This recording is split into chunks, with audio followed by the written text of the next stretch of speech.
கண்ணியம் என்பது ரெண்டு வகையில் கிடைக்கக்கூடியது. ஒன்று இந்த உலகத்தில் கிடைக்கக்கூடிய கண்ணியம், மற்றது மறுமையில் கிடைக்கக்கூடிய கண்ணியம். உலகத்தில் கிடைக்கக்கூடிய கண்ணியத்தையும் நபிகள் நாயகம் ஸல்லல்லாஹு அலைஹி வஸல்லம் அவர்கள் சொல்லுகின்றார்கள். அல்லாஹு தஆலா அல் குர்ஆனிலே சூரா அன்கபூத் 45வது வசனத்தில் ஒரு விடயத்தை சொல்கிறான். உத்லு மா ஊஹிய இலைக மினல் கிதாப். இந்த கிதாப் புத்தகம் இறங்கப்பட்ட விதத்திலே ஓதுங்கள். வஅகிமிஸ் ஸலாஹ், தொழுகையை நிலைநிறுத்துங்கள். இன்ன ஸலாத்த தன்ஹா அனில் ஃபஹ்ஷாய் வல் முன்கர், அந்த தொழுகை மானக்கேடானவற்றிலிருந்தும் தடுக்கப்பட்டவற்றிலிருந்தும் உங்களை தடுக்கும். வலதிக்குருல்லாஹி அக்பர், அல்லாஹு தஆலாவை நினைப்பதே மிக பெரியது.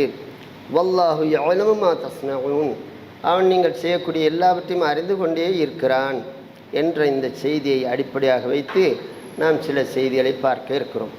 பொதுவாக மனிதன் கண்ணியத்தை தேடுவது ஒரு சாதாரணமான ஒரு நிகழ்வு. கண்ணியத்தை தேடுவதற்காக வேண்டி இவன் சிந்திக்கிறான், எந்த வகையில் நாம் கண்ணியத்தை அடைந்து கொள்ள வேண்டும். பொதுவாக மனிதனுடைய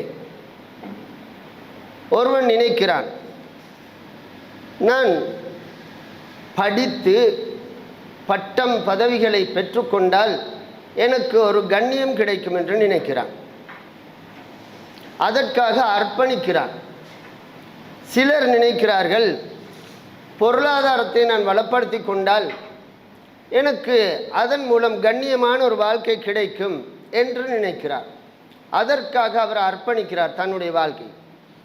இன்னும் சிலர், நான் ஒரு ஆட்சி அதிகாரத்தை கைப்பற்ற வேண்டும், அதன் மூலமாக எனக்கு கண்ணியத்தை பெற்றுக்கொள்ள வேண்டும் என்று நினைக்கிறார்.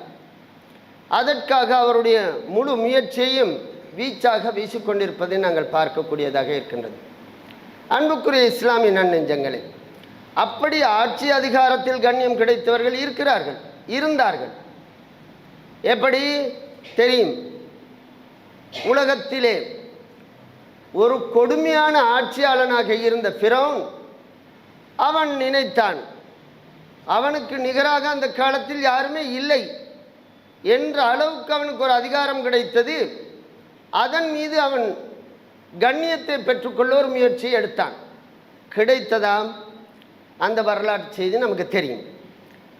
அதே போல பொருளாதாரத்தில் உயர்ந்த நிலையில் வந்த காரூன், அல்லாஹு தஆலா சொல்லுகின்ற வரலாற்று செய்திகளைத்தான் நாம் இதை பேசுகிறோம். காரூன், அவனுக்கு ஒரு கண்ணியம் கிடைத்ததா என்று பார்த்தால் அவனுடைய முடிவையும் நாம் தெரிந்துதான் வைத்திருக்கிறோம். கண்ணியம் கிடைக்கவில்லை. அதே போல ஆட்சி அதிகாரம் கிடைத்த சுலைமான் அலைஹிஸ்ஸலாத்து வஸ்ஸலாம் அவர்கள், அவருக்கு கண்ணியம் கிடைத்ததா? ஒரு கண்ணியமான ஒரு வாழ்க்கையை வாழ்ந்தாலும் இன்று அவர் இல்லை. அதே போன்று துல்கர்னைன் என்று சொல்லக்கூடிய ஒரு பெரிய ஆட்சியாளரை பற்றி அல்லாஹு தஆலா சொல்லி காட்டுகிறான். அவருக்கு பெரிய, இந்த உலகத்தில் பெரிய ஆட்சி பரப்பை கொடுத்திருந்தான். அதன் மூலம் அவருக்கு ஒரு கண்ணியம் கிடைத்தது. ஆனால் இன்று அவர் இல்லை. அன்புக்குரிய இஸ்லாமிய நெஞ்சங்களே, இப்போது நாம் சிந்திக்க கடமைப்பட்டு கொண்டிருக்கிறோம். கண்ணியத்தை பெற்றுக்கொள்வதற்காக வேண்டி ஒவ்வொருவரும் ஒவ்வொரு வகையில் முயற்சி செய்கின்றார்கள். அவற்றில் சில வகையான கண்ணியங்கள் கிடைப்பது போல் காட்சி அளிக்கும். ஆனால் அது ஒரு ஸ்திரமான, ஒரு நிரந்தரமானதாக இல்லை. பொதுவாக எங்களுடைய குழந்தைகளை நாங்கள் கண்ணியமான ஒரு வாழ்க்கைக்கு உட்படுத்த வேண்டும் என்பதற்காக வேண்டி ஒவ்வொரு பெற்றாரும் முயற்சி செய்கின்றார்கள். அந்த பெற்றாருடைய முயற்சி, அந்த குழந்தையை மொண்டசோரி பருவத்தில் இருந்து இந்த பிள்ளை உலகத்திலே அடையக்கூடிய முழுமையான கல்வியை அடைந்து கொள்ள வேண்டும், அதன் மூலமாக அந்த குழந்தைக்கு இந்த சமூகத்தின் மத்தியில் ஒரு கண்ணியம் கிடைக்க வேண்டும் என்று நினைக்கின்றார்கள், முயற்சி செய்கின்றார்கள். அதன் விளைவுகள் தான் என்ன என்பதை நாங்கள் பின்னால் சாட மாடியாக உரசி பார்க்க இருக்கிறோம்.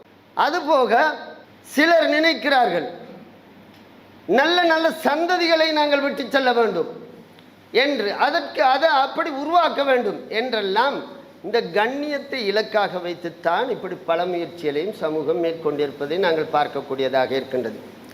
அன்புக்குரிய இஸ்லாமிய நன்னெஞ்சங்களே, சிந்தித்து பார்க்க கடமைப்பட்டு கொண்டிருக்கிறோம். என்ன?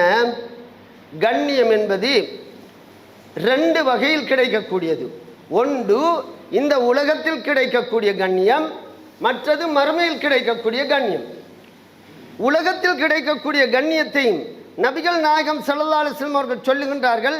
எப்படி சொல்லுகின்றார்கள் என்று சொன்னால், அல் பக்ரா அத்தியாயத்தை நீங்கள் ஓதுங்கள், அதனை கையாள்வது வளம் சேர்க்கும், அதனை கைவிடுவது இழப்பை தரும் என்று நபிகள் நாயகம் ஸல்லல்லாஹு அலைஹி வஸல்லம் அவர்கள் சொல்லுகின்ற இந்த செய்தி முஸ்லிமிலே வரக்கூடிய 1470வது செய்தியாகவும் புகாரியிலே வரக்கூடிய 4008வது செய்தியாகவும் இருக்கின்றது.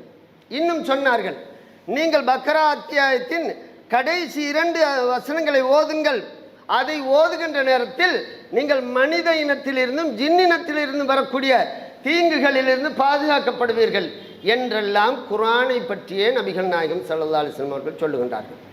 அப்படி என்றால் நாங்கள் இப்போது விடயத்துக்கு வரப்போகின்றோம்.